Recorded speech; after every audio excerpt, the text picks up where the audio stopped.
All right, let's talk about something we've all been through. It's late, you're exhausted, but your brain, well, it just refuses to clock out for the night.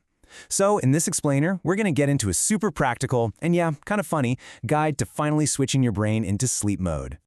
So, does this sound familiar? You're lying there. Your body is just screaming for sleep. But your brain? Oh no, your brain is throwing a full-on music festival.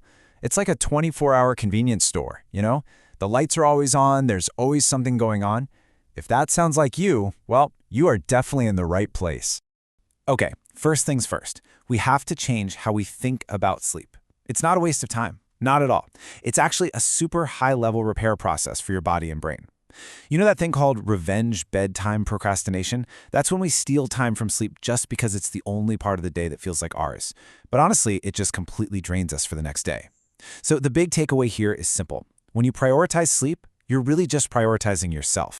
All right, let's get right into it. Our first strategy is all about tackling the biggest sleep enemy out there, our phone. We're going to create what's called a digital sunset and tame this thing we're calling the digital chicken. I mean, think about it, right? Your bedroom is supposed to be your sanctuary, this quiet temple for rest. But the second you bring your phone in, it's like dropping a screaming rooster into the middle of a library. Every single ping, every flash of light, it's just a jolt to your system, pulling you right out of that wind-down mode. And that light, oh man, that light is a huge problem. We're talking about blue light. It's basically a super powerful stimulant for your brain. It's like shining a big, bright midday sun right into your eyes, telling your brain, hey, it's noon, time to be awake. And what does your brain do? It slams the brakes on producing melatonin, which is the key hormone that says, okay, time for sleep. So how do we cage this thing? It's actually pretty simple. Step 1, your bedroom is now a digital-free zone for at least an hour before bed. That's a new rule. Step 2, and this is a big one. Charge your phone somewhere else. Not your bedroom, the living room, the kitchen, anywhere but there. And I can already hear the excuse, right? But it's my alarm clock. Look, the solution is easy. Buy a cheap, old-school alarm clock. It's a tiny investment for getting your sleep back. Okay, so we've handled the enemy on the outside. Now let's talk about the chaos on the inside. You know, that endless loop of worries and to-do lists and all that stuff that just keeps running in the background, like too many open tabs on a computer. So the trick here is to give all those thoughts a place to go for the night. Think of it like a luggage storage for your brain. And no, I'm not talking about some new app. I'm talking about an actual physical notebook. This is so simple, but it's incredibly powerful. Before you get into bed, just take 5 minutes for what we call a brain dump. Grab that notebook and write down everything that's taking up space in your head. Every worry, every task, every random thought. The act of physically writing it down is like creating an off-ramp for your racing mind. You're telling your brain, look, it's all logged here. The luggage is checked. We'll pick it up tomorrow.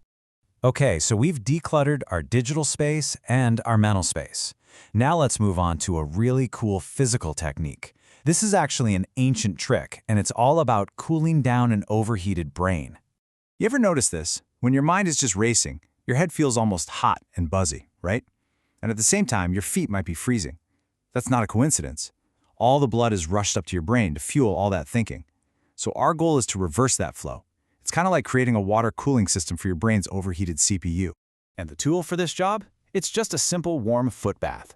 Now, for the ideal temperature, you're aiming for something around 40 to 42 degrees Celsius. That's about 104 to 108 Fahrenheit.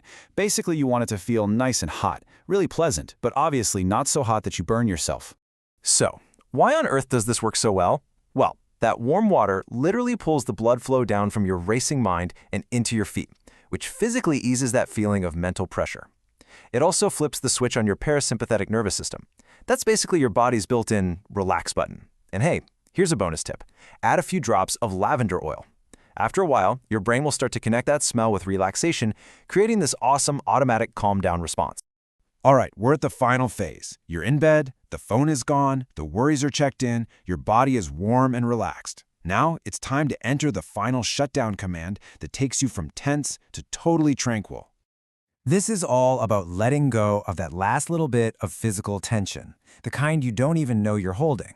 So here's the image I want you to have. Picture yourself as a block of butter on a warm stack of pancakes.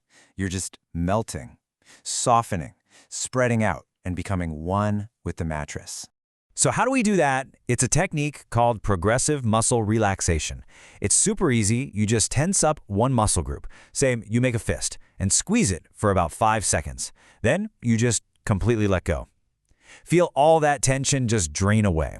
You can do this with your shoulders, your feet, even your face. Just gently work your way through your whole body. And now for the final command. This is a breathing technique that's like a forced shutdown for your nervous system. It's called the 4-7-8 method, and it is scientifically proven to just calm everything down. Here's how it goes.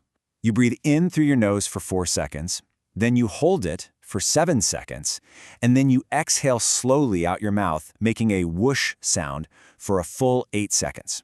You only need to do it a few times, and you'll feel the difference. It's amazing. So, let's do a quick recap of this whole nightly ritual, okay?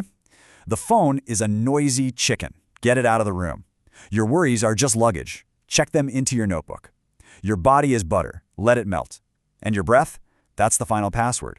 Enter it, and you're good to go. You see, each one of these steps builds on the last, and together they send this super clear signal to your brain. The day is done. It's safe to power down now. So I'm going to leave you with this question to think about.